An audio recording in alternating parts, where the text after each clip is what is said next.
Uma idosa procurou uma loja de assistência técnica de celulares porque acreditava que seu aparelho estava danificado. Ela disse ao técnico que não conseguia se comunicar com seus filhos, e de fato, havia um problema, mas não era exatamente com o celular dela. Aurora estava sentada em sua poltrona favorita, olhando para o celular em suas mãos trêmulas. Aquele pequeno dispositivo era sua conexão com o mundo exterior, uma ponte para seus filhos amados. Mas agora, parecia mais uma caixa silenciosa, uma barreira invisível entre ela e aqueles que mais amava. Carolina e Carlos, seus dois únicos e amados filhos, eram sua razão de viver. Com eles, seus dias eram mais coloridos e cheios de vida. Os dois trabalhavam e estudavam, mas o pouco tempo que lhes restava, sempre estavam junto à mãe.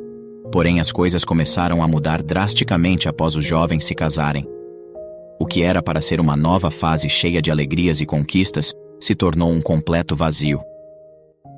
No início, eles sempre se reuniam para o almoço em família, e Aurora com seu esposo Miguel se divertiam com os netos. Era uma alegria indescritível ver todos unidos. Porém, gradualmente eles começaram a se distanciar. Quando Aurora os chamava para visitá-la, dizendo que estava com saudades e que queria ver os netos, eles diziam que iriam no próximo fim de semana, mas raramente apareciam. Os dias se transformaram em semanas, e as semanas em meses. Já havia se passado 1 ano, desde a última vez que seus filhos a visitaram. Antes, Aurora ainda tinha a companhia de seu esposo Miguel, mas após seu falecimento, ela se viu completamente sozinha. O riso e a animação que antes ecoavam pelos corredores daquela casa, agora, deram lugar a um silêncio inquietante. Aurora, de cabelos grisalhos e olhos cheios de preocupação, ligava para seus filhos todos os dias, esperando ouvir suas vozes calorosas. No entanto, apenas o eco vazio do telefone lhe respondia. Ela tentava encontrar desculpas para o silêncio, afastando os pensamentos que a assombravam. Talvez estivessem muito ocupados com suas novas vidas, pensava. Talvez as responsabilidades do casamento e do trabalho os tivessem afastado. Mas por mais que tentasse se convencer disso, uma angústia persistente apertava seu coração a cada batida. Seu celular se tornou uma fonte de esperança e ansiedade ao mesmo tempo. Cada toque, cada notificação, fazia seu coração disparar com a expectativa de que finalmente fosse um dos filhos ligando para ela. No entanto, as chamadas eram sempre de estranhos, com ofertas de telemarketing, tentando vender produtos ou serviços que não tinham nada a ver com sua dor. Aurora começou a questionar a si mesma e a confiabilidade de seu telefone. Ela o examinava minuciosamente, procurando por algum sinal de falha. Indignada com a situação, ela convenceu-se de que o problema estava em seu celular. Afinal, como poderia ser outra coisa? Ela tinha certeza de que seus filhos jamais a abandonariam. Acreditava firmemente que seu celular era o culpado pela distância crescente entre eles. Talvez eles tivessem tentado ligar, mas suas ligações se perderam nos confins do espaço digital. Essa ideia tomou conta dela, consumindo sua paz e alimentando sua crença de que algo estava terrivelmente errado. Determinada a resolver o problema, ela embarcou em uma jornada em busca de respostas. Ela consultou amigos, vizinhos e qualquer pessoa que pudesse ter alguma experiência com celulares. Todos eles ofereceram sugestões e conselhos bem-intencionados, mas nenhum deles conseguiu dissipar a névoa de desespero que envolvia seu coração. Então, após muito se questionar, Aurora decidiu que era hora de procurar por ajuda profissional. Ela encontrou uma pequena loja de assistência técnica perto do bairro em que morava. Ao adentrar a pequena loja de aparência modesta, o som dos sinos da porta anunciaram a sua chegada. O ambiente estava repleto de aparelhos eletrônicos em várias etapas de desmontagem. Um homem com uma expressão indiferente no rosto a atendeu. Seus olhos percorreram Aurora, como se avaliasse seu valor e determinasse o preço que cobraria. Ela se aproximou do balcão, sentindo o nervosismo aumentar. "Boa tarde, em que posso ajudá-la?" Sua voz era tão fria quanto o ambiente ao redor. Aurora respirou fundo, tentando encontrar coragem para expressar sua preocupação. "Meu celular não está funcionando corretamente." Não consigo falar com meus filhos há mais de 1 ano. Acredito que possa haver algum problema com ele. O técnico franziu a testa, como se estivesse ouvindo uma história comum e entediante, e após dar uma olhada rápida no aparelho, disse a ela que ficaria em torno de 1.500 pesos mexicanos para consertar. Aurora ficou chocada com a quantia exorbitante mencionada. Ela era uma mulher simples, com uma renda limitada, e aquela quantia parecia além de suas possibilidades. Seus olhos marejaram, mas ela sabia que não poderia desistir. Ela não podia deixar que o dinheiro se tornasse um obstáculo entre ela e a esperança de se reconectar com seus filhos.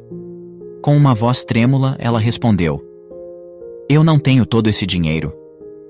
Há alguma outra opção? Eu só quero ter certeza de que meu celular está funcionando corretamente para poder falar com meus filhos novamente." "Sem pagamento não posso te ajudar", disse o técnico mal-humorado. Aurora saiu do estabelecimento desanimada e com o coração partido. Não imaginava que o valor para consertar seu celular seria tão alto. No caminho de volta para casa, Aurora se deparou com outra assistência técnica e resolveu verificar o valor ali. Ao contrário do local anterior, neste, ela foi recebida por um homem de olhar gentil e sorriso acolhedor. Ele ouviu pacientemente a história de Aurora. Seus olhos demonstravam compreensão, enquanto ela desabafava sobre a solidão e a falta de comunicação com seus filhos. O técnico segurou o celular dela em suas mãos, examinando cada detalhe cuidadosamente.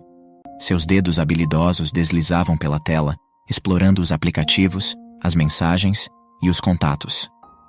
Não demorou muito para que ele entendesse que não era esse o problema, então concordou em ajudá-la de graça, sem revelar a verdade da situação. "Não se preocupe, senhora Aurora. Deixe seu celular aqui e passe para pegar de volta hoje às 17 horas. Preocupada, ela o questionou sobre o preço, mas ficou aliviada quando ele disse que não cobraria nada. "Ainda existem pessoas boas neste mundo. Muito obrigada, rapaz. Deus vai te abençoar muito." Aurora agradeceu, contente com a situação. Assim que ela saiu, o técnico de bom coração decidiu que deveria ajudá-la. Ele pegou seu próprio celular e decidiu ligar para um dos filhos de Aurora. Primeiro tentou falar com Carolina, mas o telefone só tocava. Depois discou o número de Carlos, que após algumas chamadas atendeu. Do outro lado da linha, o filho atendeu com surpresa e curiosidade.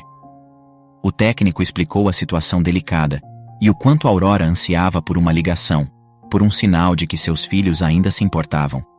Carlos, tomado por uma mistura de culpa, percebeu que havia se distanciado demais de sua mãe, a deixando sentir-se abandonada e esquecida.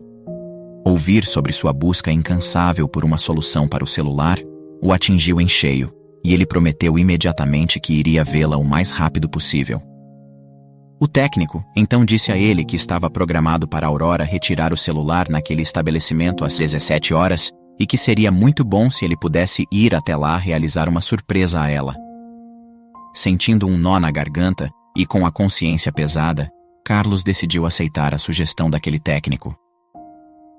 Assim que o relógio beirou as 17 horas, Aurora foi em direção ao estabelecimento.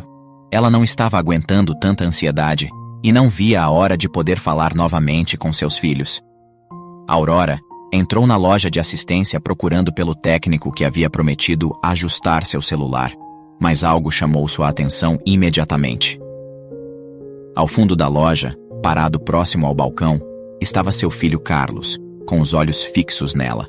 Seus corações pareciam bater em sincronia, e um turbilhão de emoções percorreu o corpo de Aurora. O técnico, percebendo a surpresa de Aurora, manteve-se discreto observando a reação dos dois. Aurora hesitou por um momento, sem acreditar no que via diante de si. Com os olhos marejados, ela deu alguns passos em direção a Carlos, enquanto as lágrimas começavam a deslizar pelo seu rosto enrugado. "Carlos?", sussurrou Aurora, com a voz embargada pela emoção. Os anos de saudade e silêncio desapareceram em um instante, substituídos pela presença reconfortante de seu filho ali, diante dela. Carlos abriu os braços e se aproximou, envolvendo Aurora em um abraço apertado. As lágrimas de felicidade escorriam pelo rosto de Aurora, molhando a camisa de seu filho. Ela não conseguia encontrar palavras para expressar a magnitude de suas emoções. Ela segurou o rosto de Carlos entre as mãos calejadas, examinando cada traço familiar que havia estado ausente por tanto tempo. As rugas do tempo pareciam se suavizar enquanto os olhos de mãe e filho se encontravam em um silencioso entendimento. O técnico, vendo toda aquela situação, não queria que Aurora vivesse na ilusão de que seu celular estava realmente quebrado, mas também não queria ferir seus sentimentos. Ele decidiu que seria melhor contar a ela a história de um pequeno ajuste necessário. Com cuidado, ele explicou que durante a verificação do celular, ele havia encontrado um pequeno problema técnico, mas que já estava tudo resolvido. Ele enfatizou a ela que o mais importante era que o celular estava funcionando perfeitamente agora. A Aurora, aliviada, acreditou nas palavras do técnico e o agradeceu imensamente. "Muito obrigada", disse ela ao técnico, com voz carregada de gratidão. "Você nos trouxe de volta um ao outro." O técnico sorriu e assentiu. Ele entendia a importância daquela reconciliação, mesmo que tivesse ocorrido sob uma premissa falsa. O coração de Aurora estava curado, e isso era o que realmente importava. E na próxima história? Alejandro González, um magnata mexicano, perdeu sua carteira cheia de dinheiro em um bairro pobre, durante uma viagem que fazia com sua filha. Quando um menino de rua encontrou e a devolveu intacta, ele pediu uma coisa inusitada como recompensa, o que fez o experiente milionário e sua filha caírem em prantos. Alejandro estava em uma balsa, voltando de um passeio turístico para a cidade de San Diego, Califórnia, quando percebeu que sua carteira não estava mais em seu bolso. Alejandro era um influente ricaço, que tinha sido matéria da Forbes anos antes. Além de fazer parte da elite dos super-ricos do México, González também era um destacado filantropo. Desde os anos 90, ele investia em grandes redes de varejo, e ao mesmo tempo, promovia grandes arrecadações de dinheiro, para levar alimentos, roupas, e atendimento médico às pessoas que passavam por dificuldades. Naquele dia, o milionário estava em uma atração turística na costa oeste dos Estados Unidos, acompanhado por sua filha, Yolanda, que tinha acabado de completar 18 anos. A menina já tinha viajado para aquele país com o pai algumas vezes, mas nunca tinha passado tempo suficiente para conhecer tudo o que queria. Quando completou a maioridade, pediu que a comemoração fosse feita nos Estados Unidos. Seu pai tirou uma semana de férias para acompanhá-la. O magnata ligou para um de seus amigos, que era administrador de uma rede de hotéis luxuosos no litoral da Califórnia, e especificou a importância daquela ocasião. O homem, a pedido do empresário, organizou toda a viagem de Yolanda como se fosse para sua própria filha. Já faziam 3 dias que pai e filha estavam se divertindo em terras americanas. Tinham ido à Disney, passado por Los Angeles, e agora estavam em San Diego, onde tinham acabado de visitar a ilha de Coronado. Apesar de ser um destino valorizado naquela região, Coronado possuía um bairro pobre, com uma grande comunidade mexicana, e González quis conhecer suas ruas e habitantes. Yolanda não gostou de o pai incluir a visita ao local durante seu aniversário, afinal ela não tinha interesse algum nos bairros pobres dos Estados Unidos, mas a jovem suportou aquilo em respeito ao seu pai. Pai e filha já tinham feito um dos percursos, e estavam voltando para a cidade. Foi só quando a balsa estava perto do porto que Alejandro deu falta de sua carteira. Procurou em seus bolsos, perguntou se a filha tinha visto e olhou por toda a volta. Yolanda indagou buscando sua última recordação da carteira, e Alejandro disse só ter usado seu dinheiro na ilha, quando visitou o bairro pobre e comprou uma lembrança do local. Sabia. Eu falei para não irmos lá. Pai, é claro que você foi furtado, protestou Yolanda. Alejandro corrigiu a filha, pois não sabia se isso tinha realmente acontecido. Afinal, ele mesmo poderia ter perdido a carteira em algum lugar, inclusive naquele barco cheio de turistas do mundo todo. Yolanda então respondeu: olha as pessoas que estão à nossa volta. Com certeza já teriam devolvido se tivessem achado, não acha? Alejandro disse apenas que esperava que quem quer que a tivesse achado, entrasse em contato e a devolvesse. Yolanda não sabia, mas em breve aquilo teria um impacto significativo em sua vida. Já tinha se passado 2 horas, Alejandro e sua filha retornaram ao hotel, e não havia nenhum sinal de que alguém tivesse encontrado sua carteira. Os funcionários do barco turístico haviam procurado em todo lugar, e também não acharam nada. Estavam apreensivos, pois o milionário poderia inclusive processar a empresa. Mas ninguém mostrava mais inquietação do que Yolanda Gonzalez, a filha daquele poderoso senhor. Ela sabia que além do dinheiro, haviam vários cartões de crédito na carteira de seu pai que eram absolutamente necessários para sua tão sonhada comemoração de aniversário. Nervosa, Yolanda afirmou que o pai tinha sido roubado enquanto estavam na ilha. Você não percebe que essas pessoas usam você? Você foi até aquele bairro de pobres com tanta boa vontade que acabaram fazendo o senhor de tolo. E justo na minha viagem de aniversário você me leva em uma periferia? Olha o que a gente ganhou com isso. Alejandro respirou fundo, e disse que amava Yolanda, mas que ela tinha que aprender mais sobre a vida.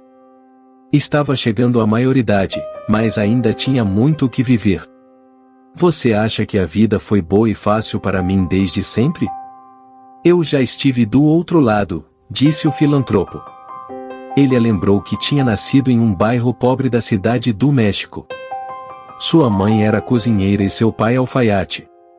Com 14 anos, Alejandro começou a trabalhar para ajudar nas despesas de casa. Só pôde estudar o que queria quando já tinha 24 anos, época em que tinha um cargo de supervisão na loja. Contou à filha que teve que engolir muitos sapos de chefes e clientes até chegar àquela posição, e que tinha pegado muitos ônibus na vida, para conseguir ir trabalhar todos os dias, e às vezes, não conseguia nem tomar o café da manhã. Outras vezes tinha que pular o almoço. Mas as coisas tinham dado certo para ele no final. Tive sorte, sabe? Sorte também pode mudar uma vida, disse Gonzalez. Lembrou de quando conheceu a esposa, mãe de Yolanda, no final da faculdade. E de como ela morreu vítima de uma tuberculose.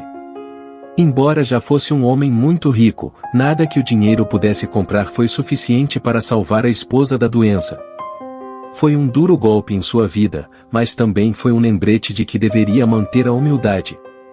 E foi depois desse episódio triste, quando Yolanda tinha apenas 3 anos, que Alejandro Gonzalez passou a ser conhecido também como filantropo. Embora os planos de comemorar o aniversário tivessem sido prejudicados, pelo menos ele e Yolanda podiam estar em segurança, no conforto de um hotel 5 estrelas, que já tinha sido pago 1 mês antes, privilégio para poucas pessoas nesse mundo, ele lembrou. No dia seguinte, o telefone do milionário tocou. Era um número que ele não conhecia. Quando atendeu, a pessoa do outro lado da linha disse que estava com a carteira dele, e passou um endereço que ficava um pouco distante, fora da área turística. Yolanda, ao ouvir a conversa, logo protestou. Pai, pensa um pouco. Pode ser um golpe ou uma armadilha. Quem garante que acharam mesmo sua carteira? Alejandro respondeu que não teria problema nenhum. Quem ligou tinha voz de criança e parecia confiável. Yolanda então, telefonou para o segurança que fazia a escolta deles sempre que necessário, e explicou o que estava acontecendo. O segurança logo chegou, e tentou convencer o patrão de desistir de ir para aquele local, mas Alejandro, simplesmente respondeu que iria confiar em sua intuição, buscando sua carteira para seguirem com as comemorações que aquela viagem prometia. E assim, os 3 saíram do hotel de luxo, e foram em direção à avenida ali perto. Conforme o segurança dirigia pela avenida, eles saíram da área turística e chegaram a outro bairro, muito mais modesto e menos iluminado. Yolanda estava assustada. Seu aniversário tinha virado uma aventura perigosa. Cada moto que passava pelo carro deles, fazia seu coração acelerar. Se paravam em algum semáforo então, ela ficava tensa e imóvel, olhando os veículos ao redor, como se esperasse que apontassem uma arma para eles. Ter um segurança junto, não fazia com que a garota se sentisse mais tranquila. Aquele lugar era muito estranho. Já Alejandro não sentia medo algum. De alguma forma, aquele lugar o lembrava de sua juventude. Yolanda não entendia como o pai poderia estar tão relaxado, afinal não era apenas a segurança dele que estava em jogo, mas também a dela. Finalmente chegaram ao local indicado, em uma região cheia de casas bem simples. Seguindo o protocolo, o segurança foi na frente verificar o local. Conforme se aproximaram, avistaram um menino muito humilde que foi de encontro a eles. Trazia uma carteira em suas mãos pequenas. Alejandro logo viu que era mesmo a sua carteira, e ao abri-la viu que todos os seus documentos, cartões e dinheiro estavam lá. Não faltava sequer um único centavo. O menino devia ter no máximo 8 anos. Tinha olhos vivos e vestia roupas desgastadas e sujas. O milionário então agradeceu o menino por ter devolvido sua carteira. "Garoto, você me salvou de muitas dores de cabeça." "Obrigado", disse ele. O menino aproveitou a simpatia daquele homem bem vestido, e perguntou se ele poderia lhe dar $2. Ao ouvir isso, Yolanda ficou extremamente nervosa e falou: "Aí, tá vendo? Eu não disse? Ainda bem que trouxemos o segurança, entrega logo o dinheiro para ele, antes que os comparsas dele apareçam, e vamos sair logo daqui." O menino ficou encabulado com a reação de Yolanda e explicou: "Não é nada disso, moça. É que minha mãe não tem telefone, então eu precisei usar o único dinheiro que eu tinha, para ligar para o Sr. Alejandro, de um telefone público. Passei o dia todo pedindo dinheiro na rua, mas não consegui quase nada. Então usei o dinheiro que eu estava guardando para comprar um bolinho para minha irmã.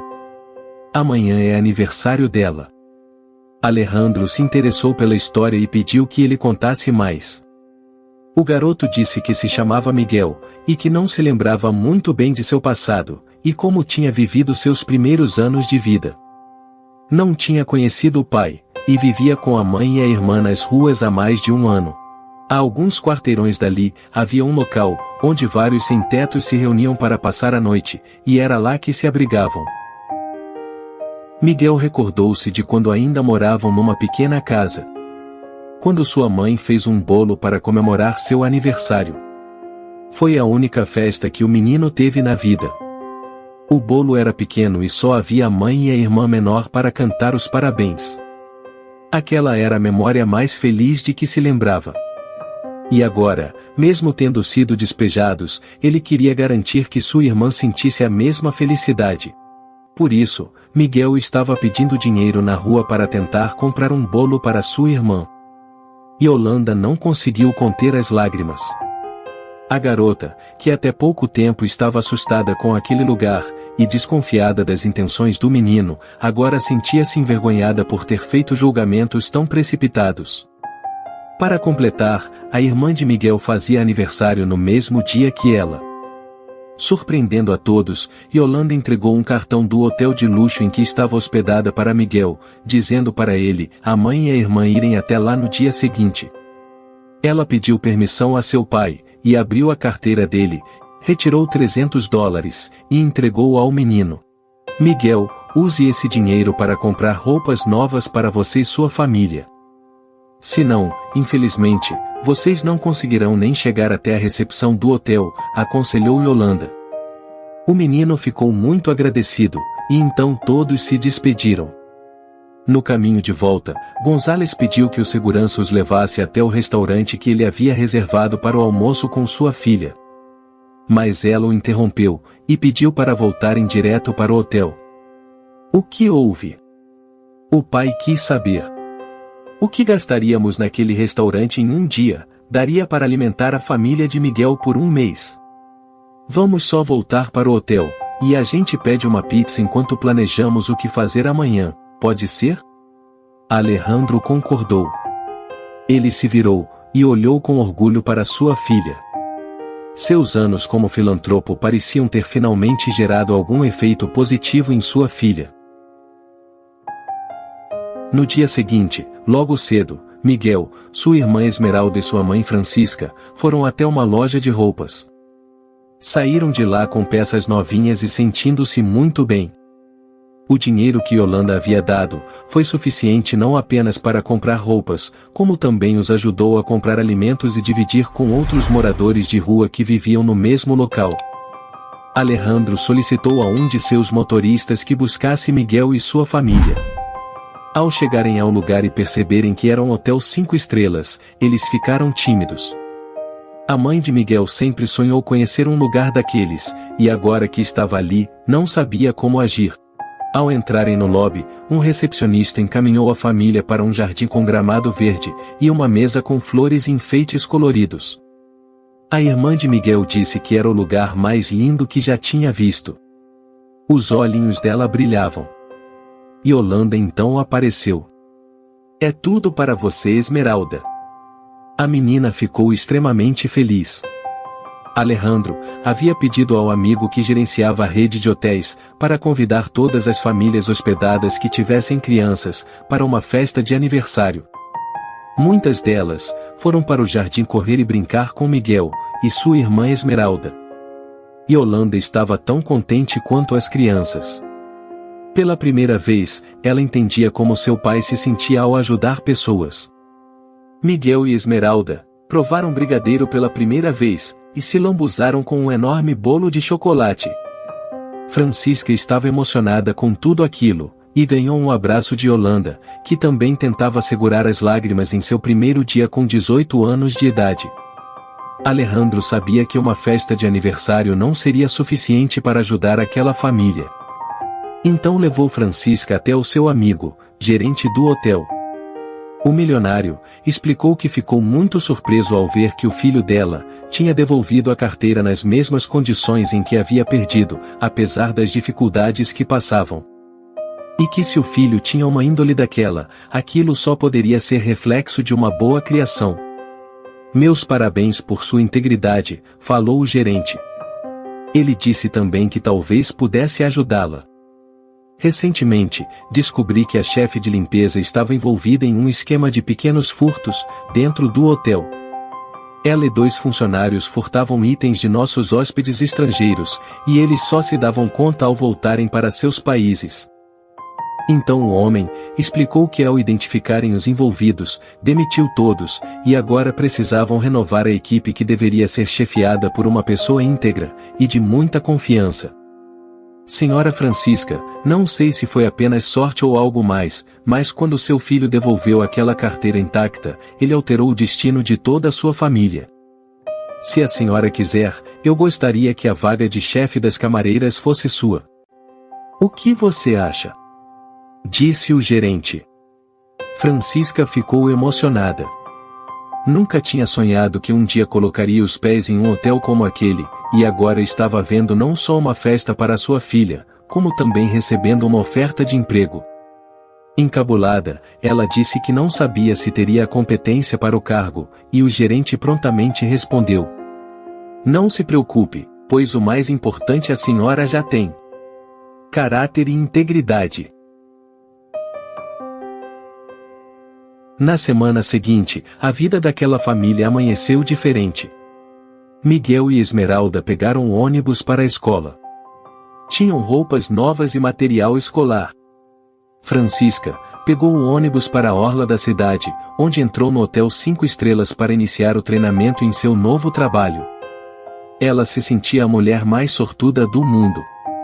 Já Alejandro e Yolanda continuaram a viagem que tinham programado, porém, nada mais proporcionava a mesma felicidade que Yolanda tinha sentido durante a festa no jardim do hotel. Ela olhou para seu pai, e enfim percebeu por que ele nunca se contentou em ser apenas um milionário.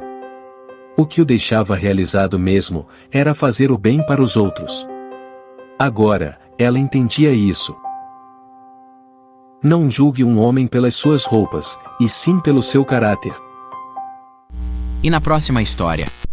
Era para ser apenas um procedimento cirúrgico simples, mas o que aconteceu dentro daquele hospital deixou todos perplexos.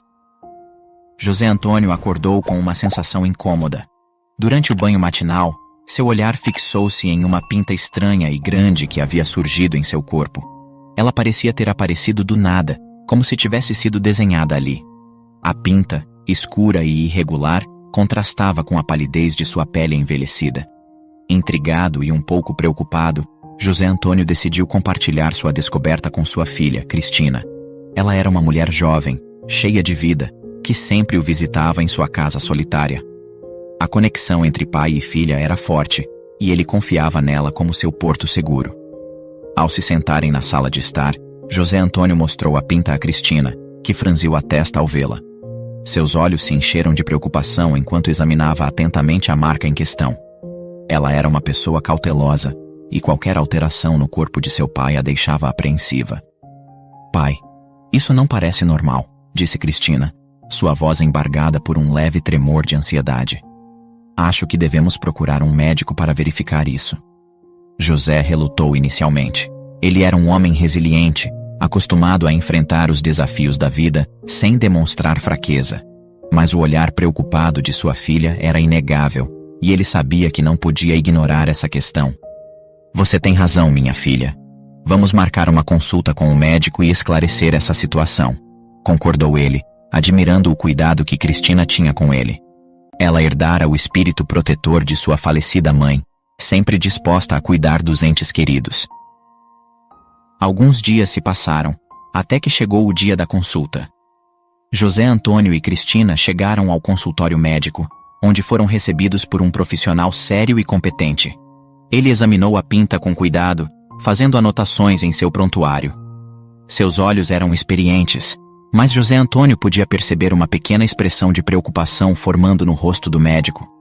Após um breve momento de silêncio, o médico olhou para José Antônio e disse: "Essa pinta é incomum, e embora eu não possa afirmar com certeza, seria melhor removê-la para evitar problemas futuros. É um procedimento simples e rápido. Após a retirada, será possível avaliarmos se é benigna ou não." José Antônio assentiu, confiando na expertise do médico. Porém, uma pitada de ansiedade se instalou em seu coração. Ele não queria preocupar sua filha, mas havia uma parte dele que temia o desconhecido. Cristina, que acompanhava a conversa com atenção, notou a inquietação em seu pai. Ela sabia que ele era corajoso, mas também tinha o direito de ter suas apreensões. Segurando sua mão com ternura, ela sussurrou suavemente: "Pai, estaremos juntos nisso. Tenho certeza de que tudo ficará bem. Vamos cuidar disso juntos", disse Cristina com convicção. As palavras reconfortantes de Cristina acalmaram José Antônio, trazendo-lhe um pouco de conforto. Ele sabia que tinha o apoio de sua filha durante todo o processo. Com um sorriso terno nos lábios, ele agradeceu a ela por estar sempre ao seu lado. Os dias que antecederam a cirurgia foram marcados por uma mistura de ansiedade e esperança. José possuía diabetes e hipertensão, e por isso Cristina decidiu pesquisar a fundo sobre o procedimento, procurando informações para acalmar seu pai e para se sentir mais preparada. Ela queria que tudo corresse bem e que seu pai se recuperasse rapidamente. No entanto, na noite anterior à cirurgia, Cristina teve um sonho inquietante. Ela se viu em um lugar repleto de luz, com seu pai à sua frente, olhando-a com um sorriso sereno. Embora a atmosfera fosse reconfortante, o sonho a deixou perplexa e com uma sensação de incerteza. Ao acordar, Cristina sentiu uma urgência em compartilhar seu sonho com José Antônio. Ela o encontrou sereno, tomando seu café da manhã tranquilamente. Com uma pitada de apreensão, ela decidiu contar-lhe sobre o sonho. "Pai, tive um sonho estranho esta noite", começou Cristina, escolhendo cuidadosamente as palavras. "Eu te vi em um lugar cheio de luz, olhando para mim com um sorriso. Foi reconfortante, mas também me deixou preocupada." José Antônio ouviu atentamente, e seus olhos se encontraram com os de Cristina. Ele colocou a mão sobre a dela, transmitindo segurança e calma. "Minha querida, sonhos são coisas curiosas. Às vezes, eles podem ter significados profundos, enquanto outras vezes podem ser apenas reflexos de nossos pensamentos e emoções", explicou ele, tentando acalmá-la. Ela sabia que a cirurgia era considerada simples, mas havia uma voz interior que sussurrava dúvidas e preocupações.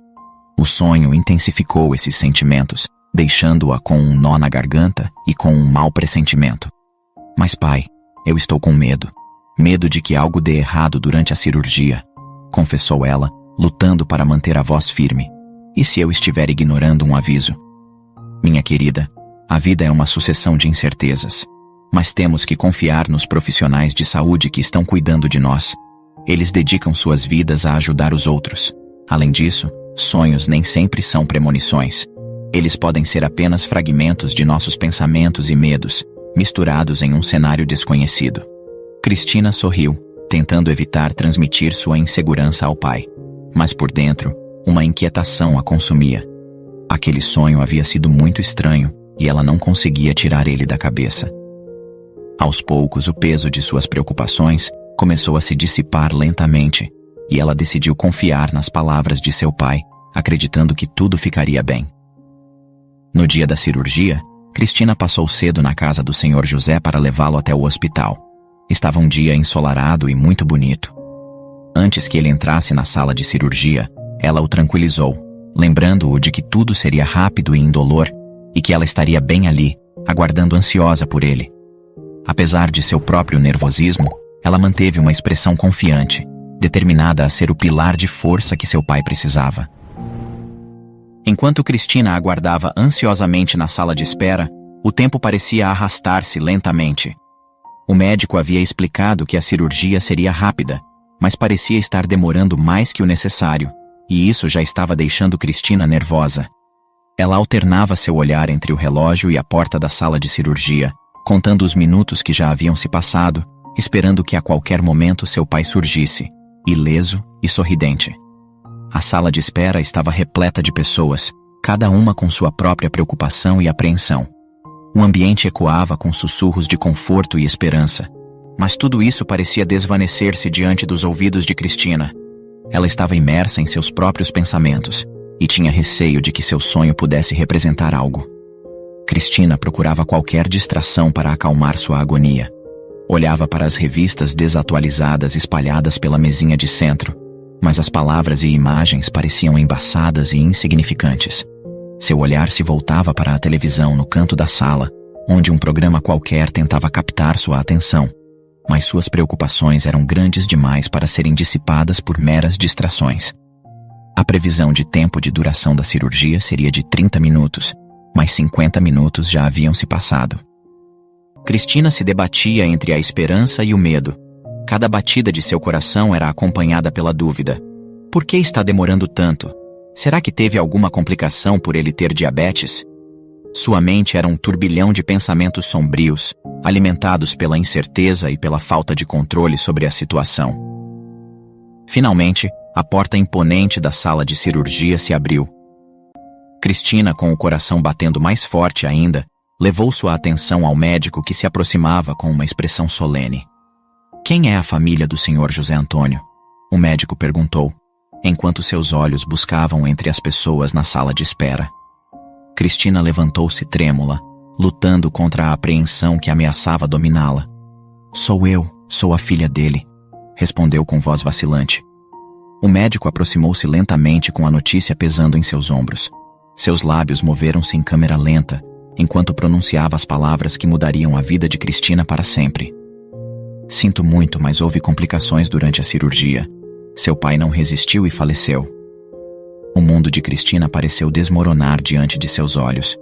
Um grito ficou preso em sua garganta, sufocado pelo choque e pela dor que tomaram conta de seu ser.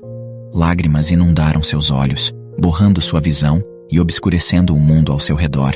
Seu corpo tremia com uma mistura de tristeza, raiva e confusão.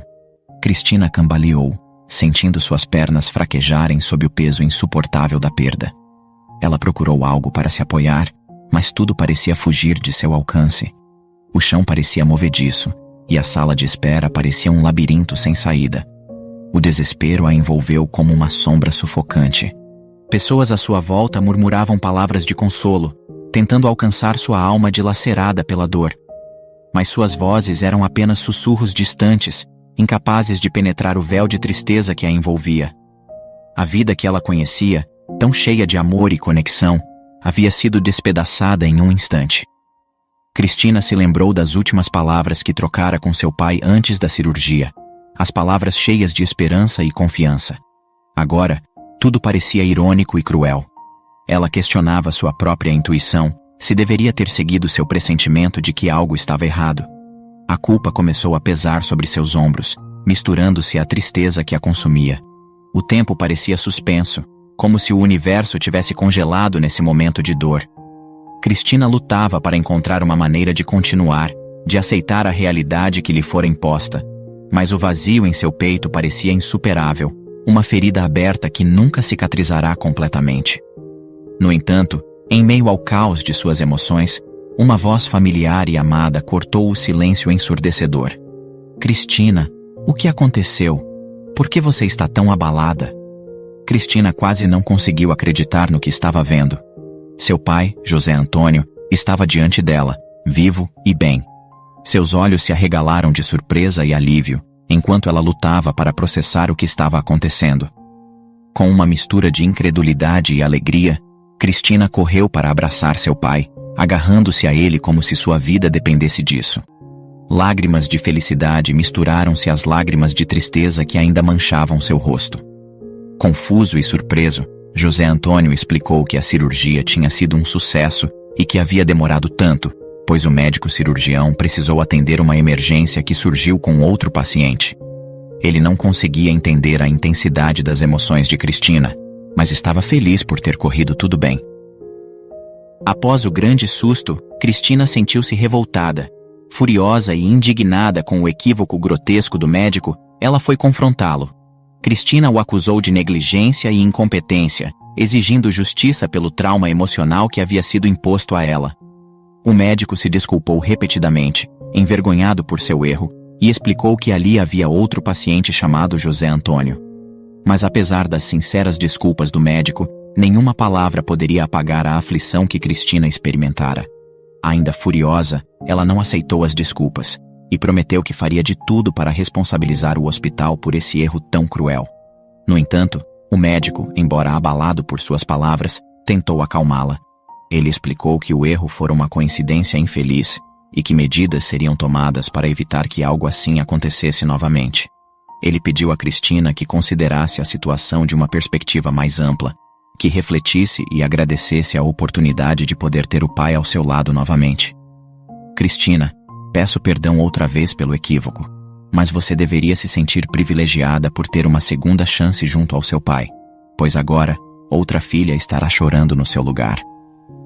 Cristina ficou em silêncio, e as palavras do médico ecoaram em sua mente a fazendo refletir. Ela se colocou no lugar da família do José Antônio que acabara de falecer, imaginando a dor que iriam sentir ao receberem a triste notícia do óbito. Cristina então se deu conta que na verdade ela foi uma grande afortunada, pois diferente dela, a história de outra filha, infelizmente não pôde ter um final feliz. E na próxima história, a tranquilidade habitual da Rua Norman em Seattle foi abruptamente interrompida pelo som urgente de sirenes. Em poucos minutos, dezenas de viaturas policiais chegaram e cercaram a casa número 7. No entanto, quando finalmente conseguiram adentrar a residência, ficaram em choque com o que viram lá. Morgan, uma oficial de polícia, havia acabado de iniciar seu turno quando foi surpreendida por uma ligação alarmante. Do outro lado da linha, uma voz feminina trêmula e desesperada relatava o ocorrido. Eu ouvi gritos desesperados e um choro incessante de criança vindo da casa do meu novo vizinho, explicava a mulher, claramente angustiada. O estranho é que ele vive sozinho, não tem filhos nem esposa, não sei o que fazer, temo que algo muito ruim possa ter acontecido lá dentro. Era uma manhã fria de outono quando o caminhão de mudança parou diante da casa número 7, na Rua Norman, em Seattle, nos Estados Unidos.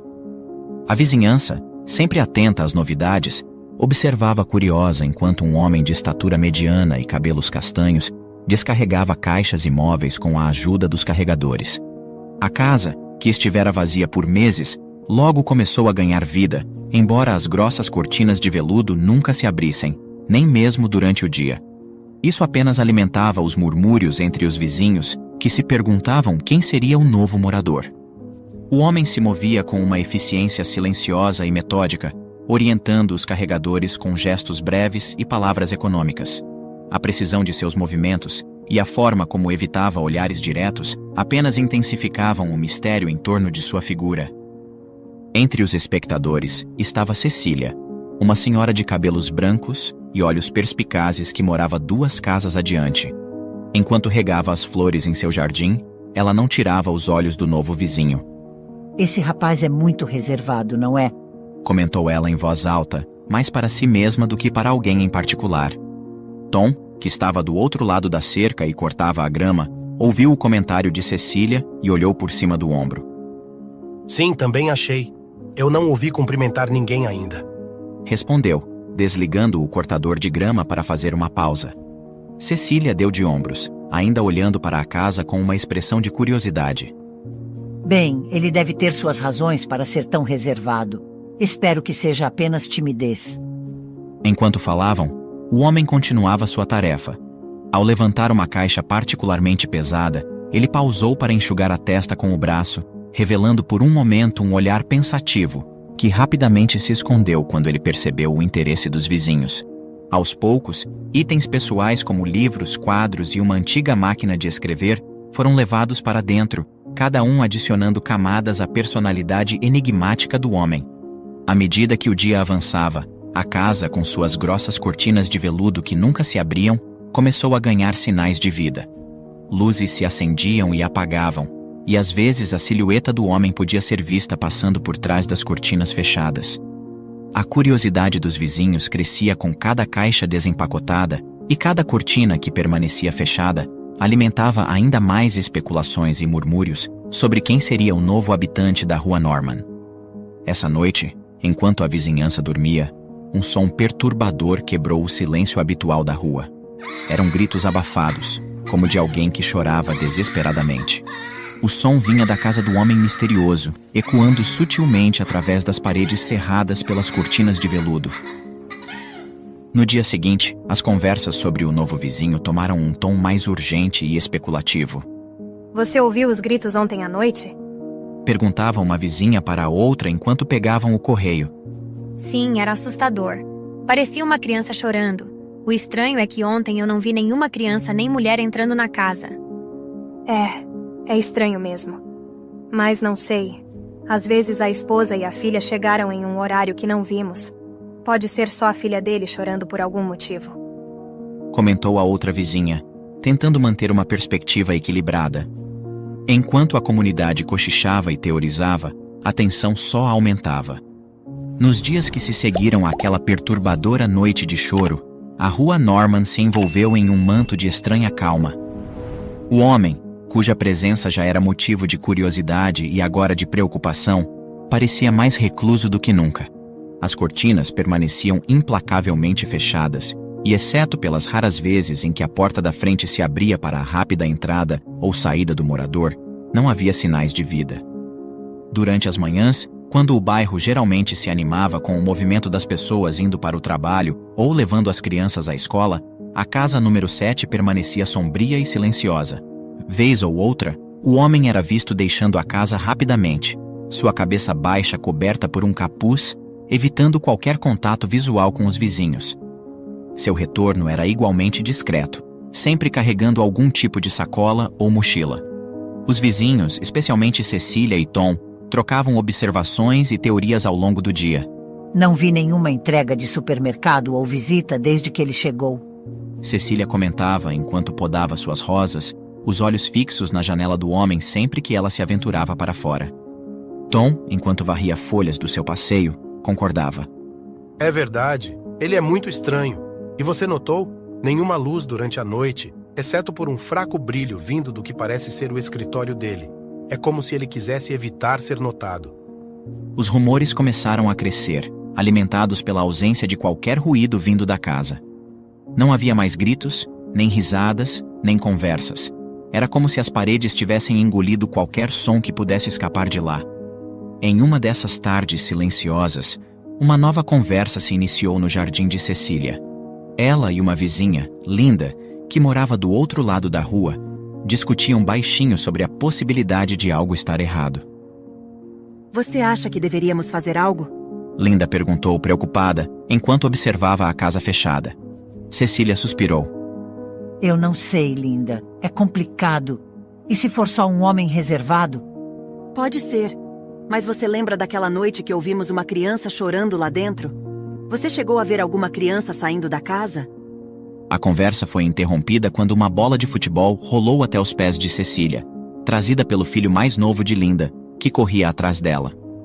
As preocupações foram momentaneamente esquecidas enquanto a criança ria, trazendo um breve momento de normalidade para a tensão que se acumulava entre os adultos. Quando o menino se afastou, elas continuaram. Não, até hoje só vi o homem saindo e entrando lá, mais ninguém. Eu vou até lá investigar. Vai até lá? Você está louca, Cecília? Nós não sabemos quem ele é, se é perigoso ou não. Fique tranquila, Linda, eu sei o que estou fazendo. Munida de uma desculpa para dar boas-vindas ao novo vizinho, ela caminhou até a frente da casa do homem e tocou a campainha. Depois de alguns longos segundos, a porta se abriu apenas uma fresta, revelando uma parte do rosto sombrio do homem. Boa tarde, disse Cecília, tentando manter o tom amigável. Sou Cecília, sua vizinha daquela casa ali. Vi que se mudou recentemente e gostaria de te dar as boas-vindas. Ah, obrigado.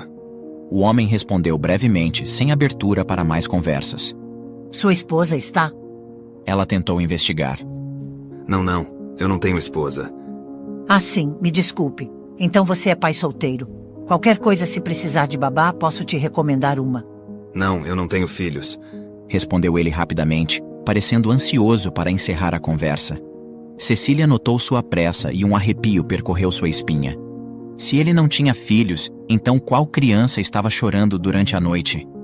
Ela questionava a si mesma, enquanto tentava sondar por dentro da fresta da porta, na esperança de captar qualquer pista. Ah, não. Me desculpe. Pensei que tivesse ouvido barulho de criança aqui. Deve ser a idade. A gente começa a ouvir coisas.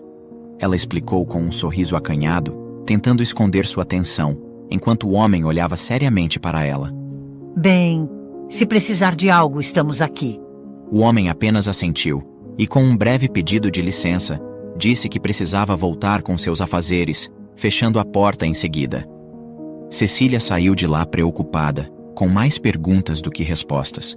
Os dias que se seguiram foram de observação e especulação sobre quem era aquele homem, o que ele fazia e de quem havia sido aquele choro durante a primeira noite.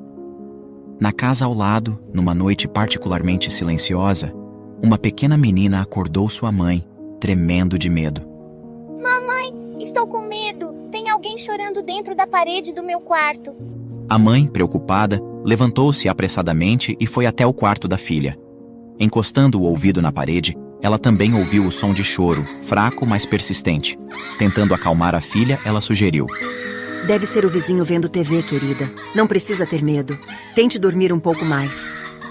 Mas a mãe passou o resto da noite acordada, angustiada pelo som intermitente que começava e parava sem explicação.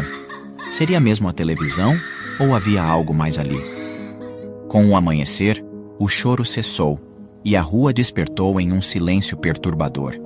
Foi apenas quando a notícia do desaparecimento da garotinha Annie Garrison estampou os jornais, descrevendo a pequena menina de 3 anos que havia sumido enquanto brincava no quintal de sua casa, que a mulher sentiu um arrepio de suspeita.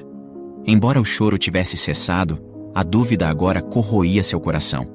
Meu Deus! Será que aquele choro era da Annie? Teria ele feito algo com a menina?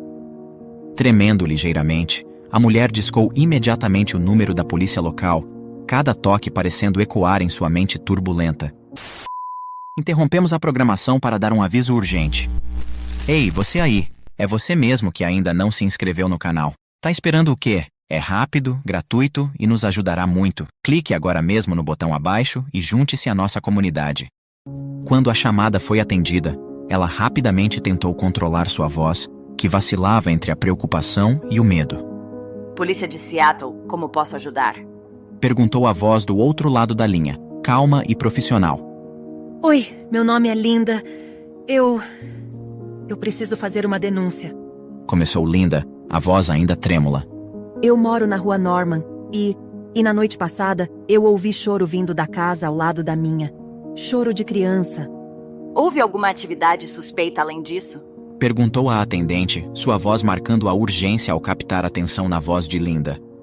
Sim, o homem que mora lá, ele é muito estranho. Ele se mudou recentemente E ele não fala com ninguém, mal sai de casa. E o que é mais estranho é que ninguém nunca viu nenhuma criança ou mulher com ele. Então me preocupa em saber quem é a criança que está chorando lá dentro. Linda falava rapidamente, as palavras atropelando-se em sua ansiedade.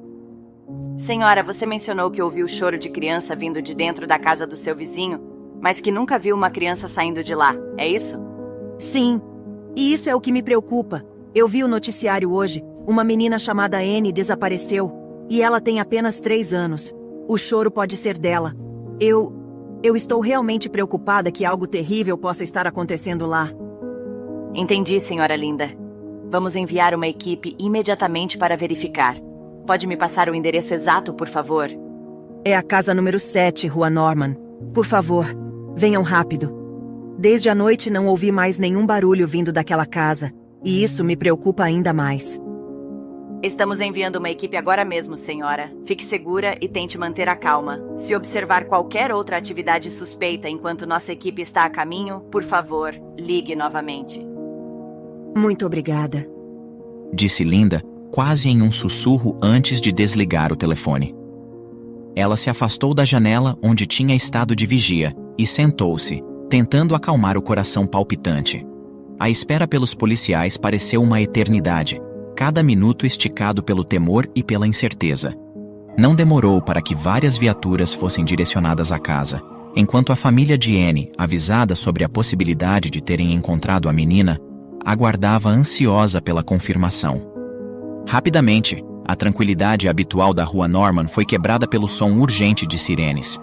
Em poucos minutos, as viaturas policiais chegaram à casa número 7, cercando a propriedade com eficiência e precisão. Policiais treinados desceram dos veículos quase que simultaneamente, equipados com coletes à prova de balas e preparados para qualquer situação. Os vizinhos, alertados pela chegada repentina da polícia, começaram a sair de suas casas, reunindo-se a uma distância segura, mas próxima o suficiente para tentar entender o que estava acontecendo. Murmúrios e especulações circulavam rapidamente entre eles, enquanto observavam a ação com uma mistura de medo e curiosidade. O que será que aconteceu? Perguntou uma vizinha, segurando nervosamente a mão de seu filho pequeno. Não sei não, mas com toda essa polícia deve ser algo sério. Respondeu outro morador, tentando esticar o pescoço para ter uma visão melhor. Cecília, que tinha sido uma das primeiras a notar o comportamento estranho do homem, estava ao lado de Linda, ambas observando intensamente enquanto os policiais organizavam o perímetro e começavam a se aproximar da porta da frente. Linda, ainda abalada pela ligação, explicava baixinho a Cecília sobre o choro que ouvira durante a noite passada e sua suspeita de que poderia ser a pequena Annie. Um policial bateu firmemente à porta da casa. Polícia de Seattle, abra a porta!